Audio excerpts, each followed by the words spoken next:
Welcome to the Artist Academy podcast, a place where we focus on the business side of art to help you attract more customers, increase profits, and ultimately live a life of creativity and financial freedom. I'm your host, Andrea Earhart, and this week's episode comes about because as I coach artists through my membership, the Artist Academy, and one-on-one mentoring and all the things for the last 4+ years, the main thing I see is overwhelm.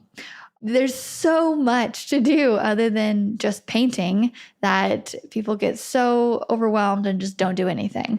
Well, I want to kind of help simplify it for you through this idea. I listened to some other podcasts and they mentioned this idea that you either have to be really good at creating an audience or you have to really be good at promoting an offer. Either one, you can just pick it. And they weren't even talking about art. And I was thinking, you know what? That applies to painting, murals, canvases, all the things, photography. It applies to everything, all other kinds of businesses too. And so I wrote down a bunch of notes on ways we could either be good at attracting an audience, which is option one, or we could be good at selling our offer or promoting a product. So pitching someone murals or prints or whatnot. So either way. And if you're good at both of these, then that's just the recipe for a fire business. And you're going to be completely booked out. Things are very easy. You're going to make a lot of money, right? But a lot of us, both of these are kind of stressful. Making videos that go viral, it's harder than it looks. And selling, very little artists like to actually talk about. I don't like to talk about my art a whole lot. I barely like to talk to people I don't know. So I don't want to sell someone I don't know on my product. I will, and I do, but I don't really like it. But what I really enjoy is creating content. So that's the option one that I'm going to talk about first, is attracting a large audience, because that's something that more comes natural to me. And it really just comes down to creating good photos and videos, and then having those photos and videos be seen by a lot of people and having them so compelling that they click that follow button. And then eventually 1 in 1,000 people are going to eventually buy something without me needing to really sell them very hard. And that's the ideal situation, right? We all just sign into Instagram or Facebook or wherever, TikTok, and we have this large audience and we post what we're doing and then people just buy our shit. Again, easier said than done. So if you're thinking, yes, I want to be that content creator, I want to be that influencer, I do not want to be that salesperson, but you aren't willing to invest in a camera or a phone. I just have my iPhone, a really up-to-date iPhone. I think it's like a 12 or 13, and it takes really good photos. That's my point. But if you're not willing to invest in something that's going to take really good photos and videos, then maybe option one isn't actually what you want to do. And maybe you're going to have to buckle down and create your pitch and send it out there if you're not willing to invest in something like that. Or if you're like, yes, I want to be option one, but every single time you go to paint, you forget to put your phone on a tripod or set it up and take a time-lapse video. And you forget to take video at all. And I get it. Like when I'm busy or when I have people working with me, especially, and my mind is somewhere else, or if I hadn't gotten sleep that night because I have a baby, like sometimes things don't work out, and sometimes I don't feel like setting my tripod up, even though it takes 10 seconds to do it. Sometimes I don't feel like it. And so I had to think okay, if I don't want to do that, then I'm going to have to get better at sales. So it takes investing in the right equipment. That is my first tip. And tip number 2 is forcing yourself to take video and photos until you get good at it. Aside from all the tips and tricks with lighting and all the things, it just takes practice. And practice starts with first taking video, taking good photos and videos over and over and over again. You get better with practice, just like painting. And I know that's a no-duh thing, but just like with painting, we all start out at a decent level. very low, typically, all of us. And then we practice and you get better and you get better. And it kind of comes. You don't even need to really learn all the fancy tips and tricks and editing crazy things. And it just comes with practice. But it starts with just setting your phone up and actually recording. I just painted for Culver's, which is a fast food burger ice cream place. And I set up my tripod 2 of the 3 days that I was there. And I did a time lapse of me just spraying the building, spraying it with my new sprayer because it has that instant gratification feeling that I love. And I just posted that video, the pure raw time lapse video of it. I didn't edit it to be faster. I didn't anything. It was just, I set up my time lapse video. I sprayed the whole building blue. And then I posted it and just said the instant gratification of a spray gun painting over here at Culver's today. And it got 100 likes. And I was very surprised by that. I typically have to post something like a finished mural for it to get a lot of likes on Facebook anyway. And so for that to get a lot, I was shocked. But excited about it, so I'm going to do it again. But it's just something so simple like that. You're just starting a job. And say you're just chalking it out or you're putting the first layer on there, post that. And I'm getting this. I was inspired by my recent interview with Crystal of the Easy Easel a few episodes back. It's titled Become Facebook Famous with Crystal. And that's what she does. She just posts the beginning, the middle, and the end every single day, multiple times a day of whatever she's working on.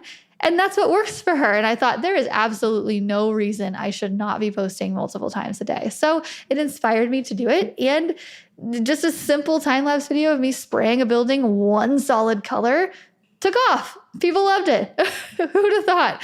But aside from that video, I also took a video in the very start of it. So I just put my camera towards the building head on and I stood in front of it and I jumped. And then at the end of the mural, I put my camera, same spot, same exact location, and jumped again in front of a finished mural, edited it together. It's a 6-second video, 3 seconds of a blank wall of me jumping in the air and landing.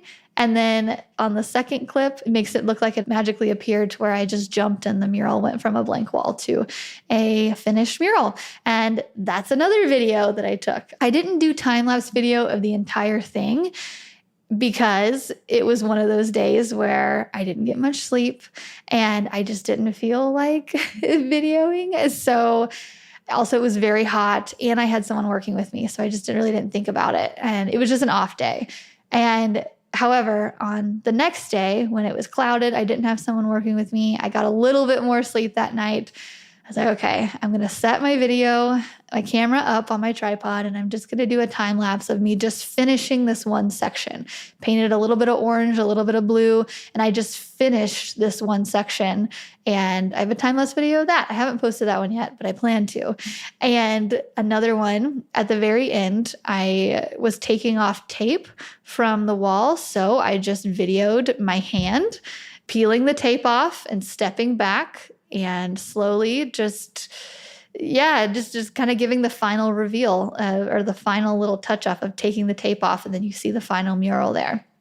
I also did another one quick video of it had a door on the wall. So I just opened the door and waved and closed the door.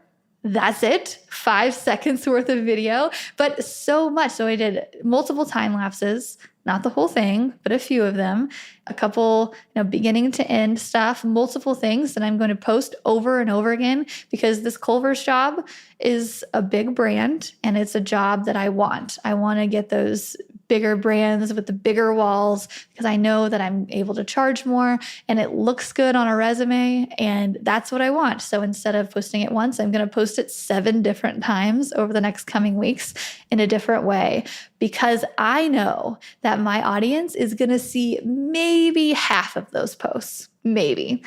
And I know this because I've already posted 3 things so far. Oh yeah, and I took a photo in the end. And so I know this because when I posted a video of the final reveal and then I posted a photo the next day, some people commented on that photo that obviously had not seen the video the previous day saying, oh wow, this is so cool. I didn't know you were doing this or blah, blah, blah, or whatever. I'm like, Okay, so people are seeing maybe half of what I'm posting. So I'm just going to post it over and over and over again in hopes to attract more. And as luck would have it, I got contacted by McDonald's here now it's been a week later. And I'm like, is it related? I'm not sure, but I'm going to ask them when I meet with them. But how funny, another burger place. But it's funny how you just kind of put it out there, take action towards steps of wanting more of those. And it happens. It happens like that.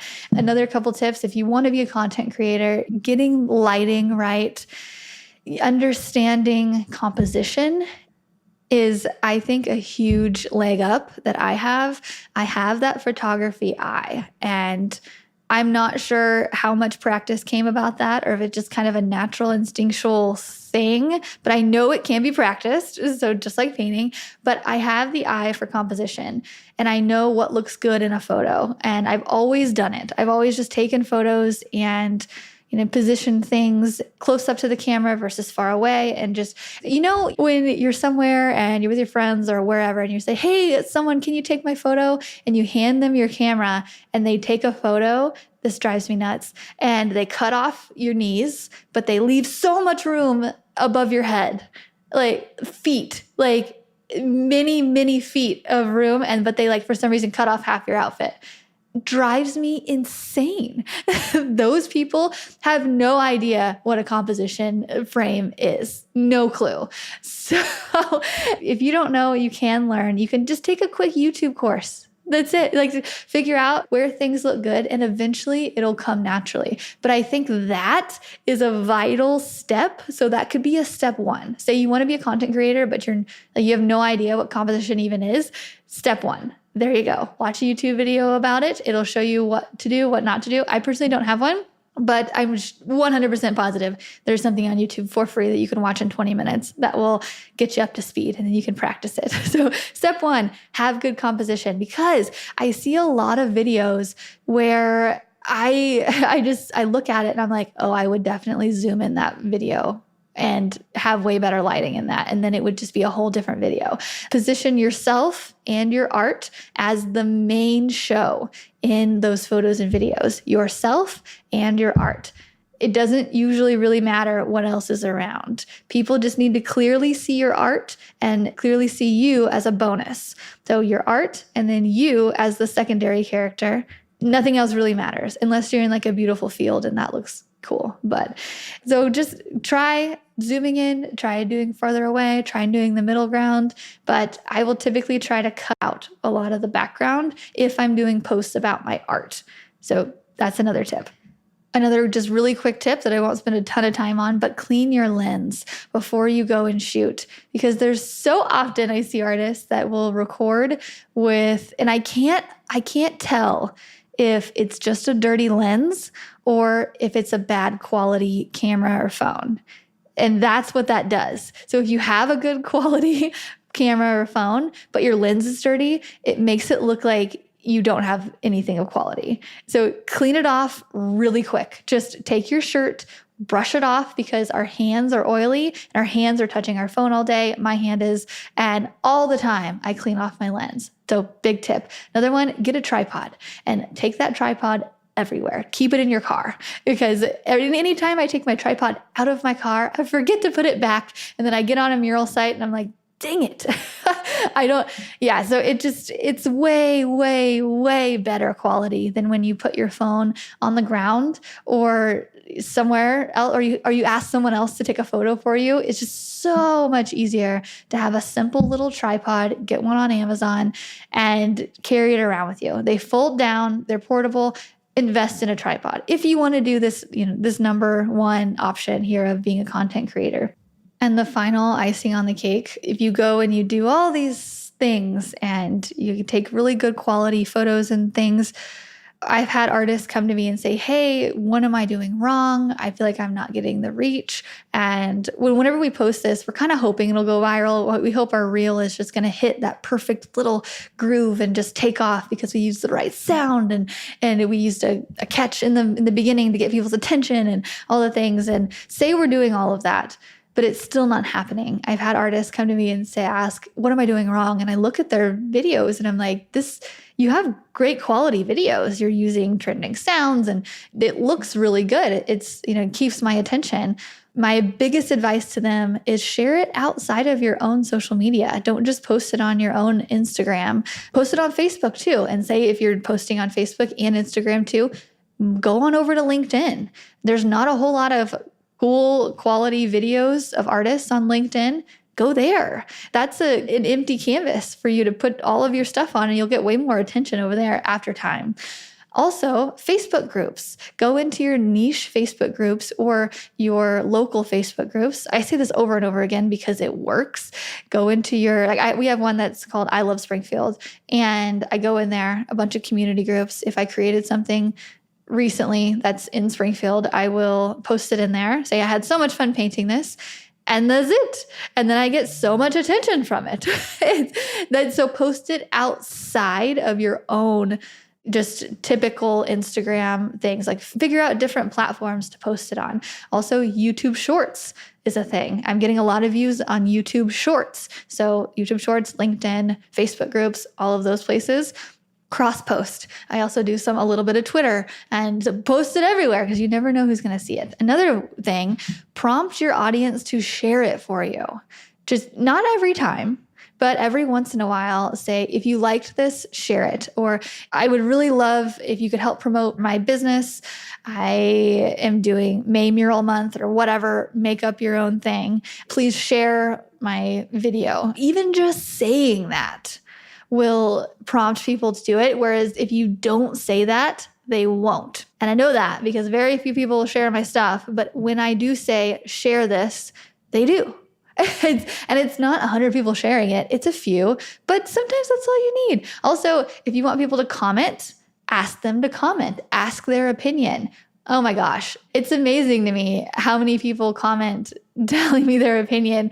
And I'm like, this is literally just a tool. I'm just trying to maximize my reach. So on Facebook or Instagram, I'll say, which one do you like more, option A or B? Or should this mock-up be this one or that one? Or whatever. I do it all the time. And people can't help themselves but to tell their opinion. And it's so funny because people will side message me and be like, hey, I also think that you should do this and that with that one. And I'm like, in my head, I'm like, I'm not really asking for your opinion. I have it all figured out over here most of the time. But they just can't help it. Especially if it's something like if you share, would you be more likely to order a cat or a dog portrait of your feline friend? And cats and dog people, they'll comment dog, cat, like and then you have a list of people who could possibly want one. And if you have a sale, you could side message them and say, hey, I'm doing 50% off this week. Do you want your cat portrait done in the month of July? Like whatever. So many things. But that kind of actually trickles into the second option of being good at promoting an offer, right? So you create this amazing content and then you share it in all these niche groups. And that's kind of trickling into option 2 of promoting the offer. But what I'm really wanting to emphasize is whenever you have an offer, say you have murals, because that's my bread and butter, right? It's figuring out how to talk about it, how to talk about the murals in a way that benefits the customer, and then sharing it over and over and over again and saying, I'm available, let's talk. Free quotes, like, let me create a mock-up for you. Do you have a blank wall in your home? Let's talk. Or things like that. And wording your product. So say our product is murals. It's saying things that highlight the benefits of our product. So a photo op mural can attract attention to your business. Or a custom mural can enhance your brand and make your space more memorable. A big logo promotes your business or makes a statement. Do you have a blank wall that needs filled that will impress the guests that come over in your home? You create something so custom and unique to your family that it impresses your mother-in-law. I will work with your child to bring out his or her creativity and bring it to life by creating a one-of-a-kind bedroom mural that they'll brag to their friends about. Things like that. Instead of, this is what I painted today, which is what you can get away with. If you're really good at creating photos and videos that attract attention, then you can get away with not having any of this sales lingo, mumbo jumbo stuff in there. Like, you can be really lazy in the wording aspect. So if you're good with words or if you're good with creating, kind of figure out which highlight is yours. But also highlighting how a mural will make someone feel. It's saying something like this in your caption, like, or in person at a show or whatever, get that painting job off of your to-do list by hiring a professional to help make it come to life easier, faster, and with more uniqueness than you thought possible. Doesn't that sound fun? So say you're pitching to somebody in an email or you're handing out flyers, because that's what you have to do, right? If you pick option 2, that's sales. And that means you can't hide behind social media. So if you're one of those people that's like, I hate social media, I would rather just talk to someone in person, or you just say, I hate posting to social media because it's dumb or what, I don't know. That's okay. You can pass out flyers. You can send cold emails. You can show up to in-person events. You can have a booth at shows, home shows, art fairs. You choose. It's like, which one's the lesser of the evil? I personally don't want to do that. I will, and I did at one point because I was scrappy and I wanted to make it happen. And so I worked on both of these things, and things happened quickly. But these are the things. So using that lingo that I just mentioned about how you are highlighting customization. Like I said, make something so custom that your mother-in-law would be impressed by, or like customizing your child's bedroom, one of a kind superhero. Like, we can make your child into a superhero that he's always wanted, or whatever. Customization is huge. So highlighting the benefits and doing all of that through your emails and passing out flyers. So I'm doing a lot of one-on-one mentoring, and I'm trying a lot of different avenues with a few different artists in different areas. And nothing was really hitting. And so I'm like, all right, this week, pass out 20 flyers every single day and you will get window jobs. Go. And I helped her with creating a flyer and what that would say and all the things that go on it to really maximize her possibilities and, who to ask for at the business and all of the things. Like, I really coached her through it. But handing out flyers is what you got to do in the beginning if you don't want to hide behind your social media, or if things just aren't hitting there, then I think it's okay to make luck happen for yourself is really what the sales is about. And another side to this is getting your 15-second pitch down. Mine is, it's more like a 5-7 second pitch, but my name is Andrea and I'm a local artist specializing in large scale murals for businesses. What's yours? What's your 15-second pitch? That's a sales tactic. So if somebody comes up to you and instead of just saying, oh, I'm an artist, and then, oh, that's nice, is what they'll say.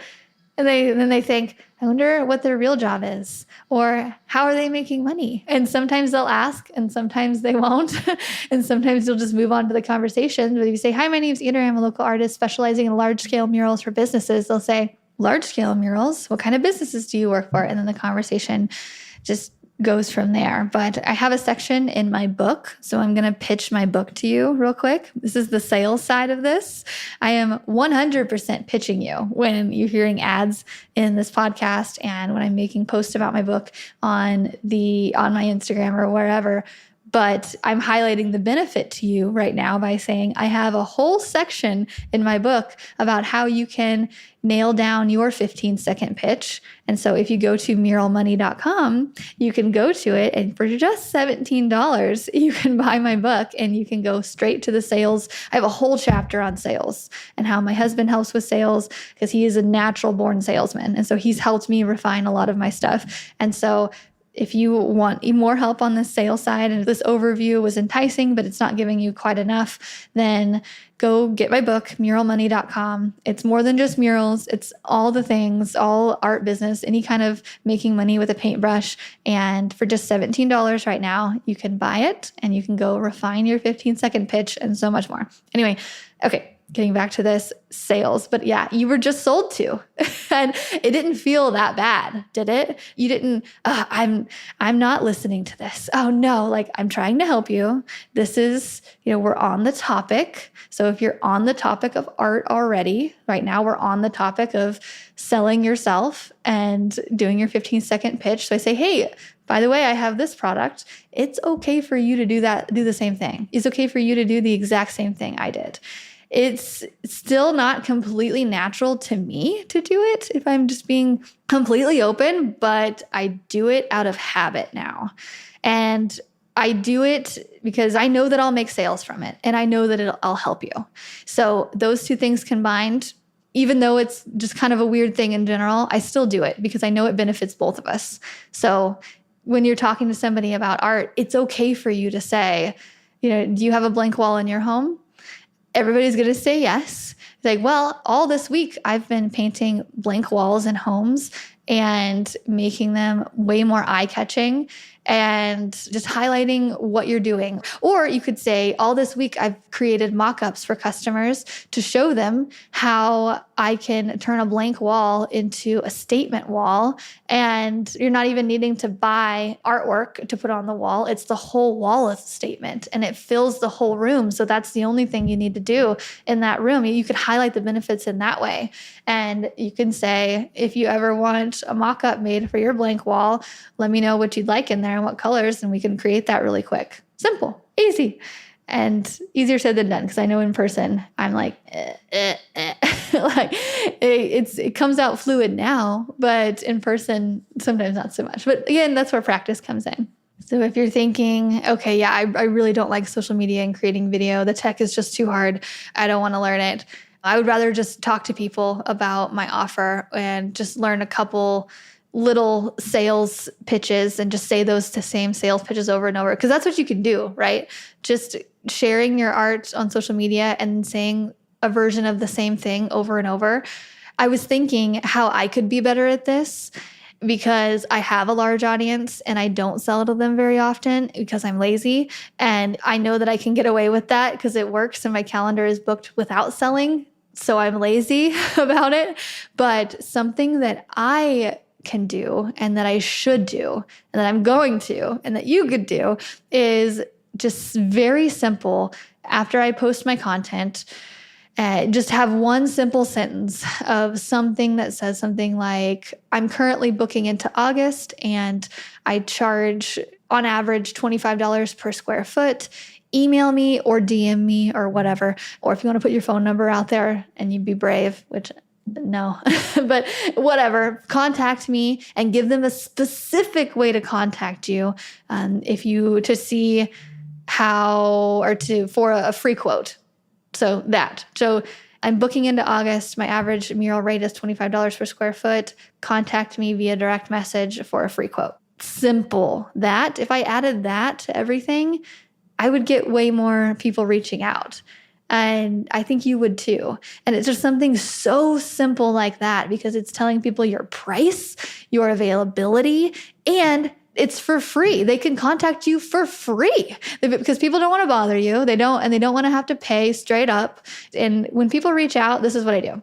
I just did this on the phone, actually. Some insurance agency reached out in a couple towns over wanting a really big mural. And I said, look, and they also said they had a budget. And I was like, okay, well, the mural that you're sounding like you want is going to be about $15,000. And I'm going to guess that that's probably over budget. They go, yeah, it is. I was like, well, how about we stick around 5,000? They go, yeah, that sounds a lot better. Okay. Well, and then I tell them I have a couple ideas and so they wanted something that was kind of like a photo op, but they're also known for apple orchards. So I said, hey, how about we'll paint a giant apple tree and we'll do a swing underneath it and that'll be your photo op. And I can send you a bunch of different mock-ups and whatnot that we can have like a really big apple tree that's really realistic. And then we can have a small one or, one that's not realistic, but still cute. And then I can have a wide range so that way you can decide which one fits your budget most. I said, yeah, that sounds great. I say, great. I take a $500 deposit and then we'll start the designing process. And then they said, okay, well, hold on. I have to get this approved from my dad. He's actually the one who owns the insurance agency. I said, no big deal. I'm just going to pull a random photo offline, tell him that this is not what it's going to look like, but this just gives him a quick visual. So I pulled a random one offline, sent it, and I said, let me know when you're ready. She said, okay. She was excited about it. She just needed to get that extra, yes, say so, because she's not the one writing the checks. So she's going to show it to him. She will likely come back to me and said, okay, we're ready. She'll send the check. I'll get started on the mock-ups. But it was a quick phone call. That was it. And I was able to give a quote and get feedback and send them an image without me doing anything. I didn't even pick up my iPad yet. And we're just getting it all. And that's typically how it works. So if you're putting on your thing, reach out for a free quote today, have that conversation with them on the phone. It will dramatically decrease your chance of getting ghosted. And biggest piece of sales advice.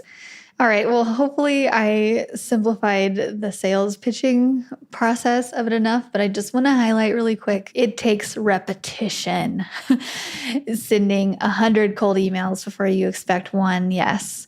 Making a lot of posts with those highlights before you get somebody to reach out. It takes multiple repetition times to do this. So don't just go make a post with a fancy sales pitch, and when you don't get anything, be like, this doesn't work for me.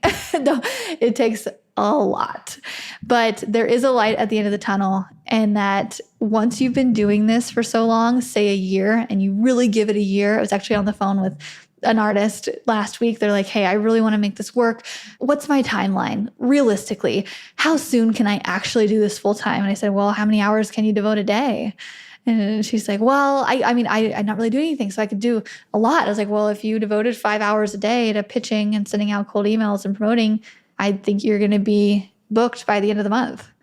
But people don't do that, right? Because it sucks. I don't want to do that. It's boring. But if you could just buckle down and do it, and what happens after you get so many, then you get so many past customers who refer you. And that's amazing, because I was just talking to someone today who says, hey, you painted the mural down the street from us 5 years ago. Can you do something for us now? Because my name's on it. I said, yes, great, because I'm lazy and I don't want to promote. So that, like, my past work is promoting for me, which is, again, why murals are amazing. But just to emphasize the point, you don't have to do this forever. You don't have to, send out cold emails and do all the things all the time. Just do it until you get busy. And then you'll plateau and you'll stay busy, and then you'll get referrals. And if you ever not have a full calendar, you can go back to doing it. But after a few years, you don't need to. And I'm proof of that. I got really good at making video and photos. And for now, it just kind of comes second nature, because that's the second perk of that, right? You'll still do it a little bit, but it just comes second nature. So it's so easy. You'll be talking about your murals. When somebody comes to ask questions, you'll really know the questions to ask them to really deep dive into how you can help. Anyway, it gets easier. That's what I'm saying. So just deep dive. If you want to just do it for the summer and say, okay, I'm just going to give it my all, you will be so happy come Christmas time. But just give it your all in one of these areas, whether it's creating content to attract an audience or getting good at sales and promoting your product. Together, that's fire. Like, you will have an amazing, amazing career together, but just start with one. And you can have an emphasis of the other one, because they both work together.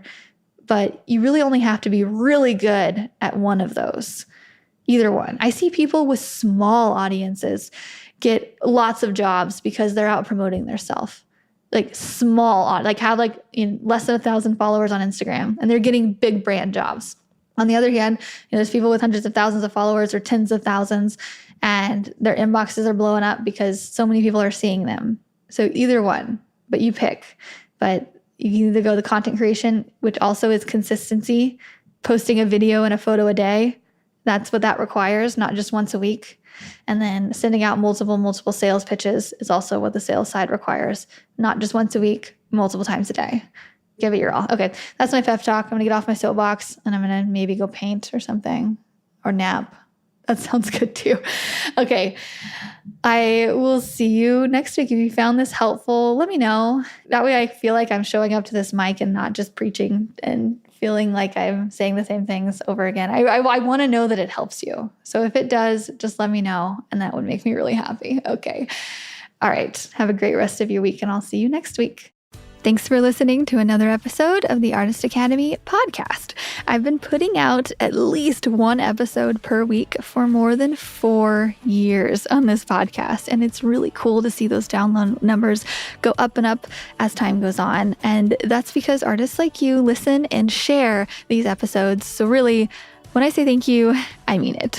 It's really cool to see progress along the way. And anyway, if you like this type of art and business content, then I highly encourage you to get the audio version of my book, Mural Money, with over 15 hours of listening inspiration. I'm currently running a special of just $17 for the audio version. You can go to muralmoney.com to find it. And that comes with a bunch of extras like my art supply list, my pricing guide, recommended book and podcast list, and so much more. I filled that book with tips from my art journey of building a profitable mural career. Plus, I've included the best of the best advice from guests I've interviewed on this podcast. It's the most affordable all-in-one book of advice on art and business that I have. And if you enjoy listening to me here, then I know you'll like the book too, because I read it myself. All 15 hours of it. The book is available on Amazon and Audible normally for $25, but if you go to muralmoney.com, that is where you can grab the special $17 deal while it lasts. If you haven't listened to my book yet, this is your sign to do it. Again, normally $25. I'm running a special for $17, but you have to go to muralmoney.com. That's where you can grab the audio version of it. And that's all I have for you today. So I will see you next week for another episode of the Artist Academy podcast.